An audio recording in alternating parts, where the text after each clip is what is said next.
Olá, meus queridos e minhas queridas, muito boa noite. Hoje é uma quinta-feira, dia 14 de janeiro de 2021. É um prazer poder me dirigir a vocês para tratarmos de um assunto que seria, presencialmente estando na igreja, uma noite de estudo bíblico. Por favor, abra sua Bíblia ou acompanhe na leitura, na exposição que farei, de Marcos, capítulo de número 10, do versículo de número 20 até o versículo de número 31, do 23 ao 31. Marcos 10, 23 a 31.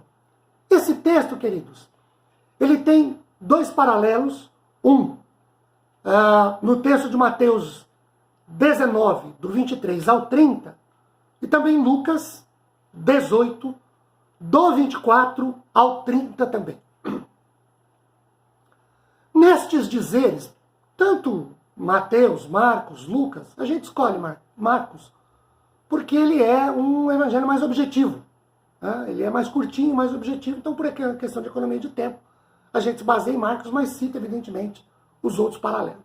Então, nestes dizeres do Senhor, em Marcos 10, de 23 a 31, Jesus não nega, prestem atenção no que eu vou dizer, Jesus não nega a possibilidade de que uma pessoa rica, vamos trazer para os nossos dias, um milionário, um bilionário, seja salvo. Não é essa a questão. Jesus diz simplesmente que é difícil, não impossível, mas difícil. Isso por quê, queridos? Primeiro, o reino de Deus é de Deus. Aí você fala, óbvio, né, pastor? Eu não tenho certeza dessa obviedade para algumas pessoas.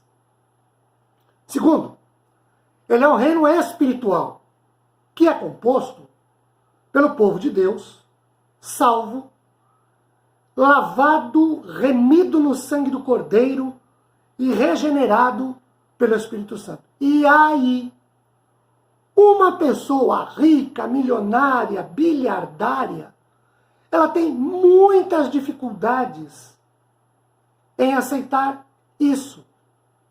Porque o reino de Deus não é delas. Elas têm posses, elas têm recursos, elas têm dinheiro, muito dinheiro. E podem comprar as coisas. E o reino de Deus, como é espiritual, não pode ser comprado. Não se pode pagar por ele. Uma pessoa rica, milionária, bilhardária, fica doente, procura os melhores recursos médicos. Ela tem dinheiro para comprar. Salvação não pode ser comprada. A pessoa, para ser salva, ela precisa reconhecer os seus erros e pecados, confessá-los diante de Deus, humildemente se sujeitar ao Senhor, depender de Deus, depender da graça do Senhor. Essa é a dificuldade do rico, do milionário, do bilhardário. Por isso, a dificuldade aqui é de que um rico entre no reino do céu, mas não é impossível. Difícil sim, impossível não. Ok? Esse é o primeiro detalhe. O segundo detalhe que eu quero chamar a nossa atenção é para o registro do versículo de número 25. E aí, Marcos 10, 25 diz assim: é mais fácil passar um camelo pelo fundo de uma agulha do que entrar um rico no reino de Deus. Esse texto costuma ser interpretado da seguinte maneira. Ele dá, alguns teólogos, algumas pessoas têm a ideia de que o fundo de uma agulha mencionado no texto, na verdade, é um portãozinho, uma portinhola que tinha no portão principal da cidade de Jerusalém, cuja abertura, para um camelo passar, só se ele se ajoelhasse e se arrastasse, o que o camelo não faz. Só que, vejam, se você ler Lucas 18, 25, que é o texto paralelo, esse aqui de Marcos 10, Lucas usa uma palavra no grego para agulha, que é belonês. E belonês em grego é uma palavra que significa uma agulha cirúrgica. Lucas é médico, então ele sabe do que está falando. Então não é portãozinho nem portinhola. É uma agulha mesmo, uma agulha cirúrgica. Agora, vejam, a expressão o camelo e fundo de uma agulha tem significado literal. Jesus disse isso mesmo. E a ideia é literal, não é, é interpretativa, simbólica. Não, é literal. E essa literalidade é comprovada por um provérbio talmúdico. O Talmud é um comentário do Velho Testamento judaico, semelhante, então, a um provérbio talmúdico, semelhante a este, que é usado com a figura de um elefante. Não um camelo, mas um elefante. E aí, a comparação teve a intenção de mostrar a impossibilidade, citando a maior das bestas conhecidas na Palestina, o elefante, e a menor das aberturas, o buraco, o fundo de uma agulha. Claro que Jesus aqui usa de uma expressão hiperbólica, é óbvio. Mas vejam, primeiro, essa figura de linguagem hiperbólica é absolutamente possível e muito usada em todas as literaturas mundiais. E óbvio que na poesia judaica também o é. Mas a ideia é mostrar como seria difícil para um homem rico aceitar o discipulado de Jesus para entrar no reino de Deus. Porque tem que ser um discipulado humilde. Desculpa. Conhece um bilhardário humilde? É um discipulado que a gente precisa depender da graça de Deus. Você conhece algum bilhardário que dependa da graça de Deus? Pode ser que exista, porque Jesus disse que não é impossível, que é difícil. Mas tem que renunciar a si mesmo. E aí a gente tem uma outra dificuldade.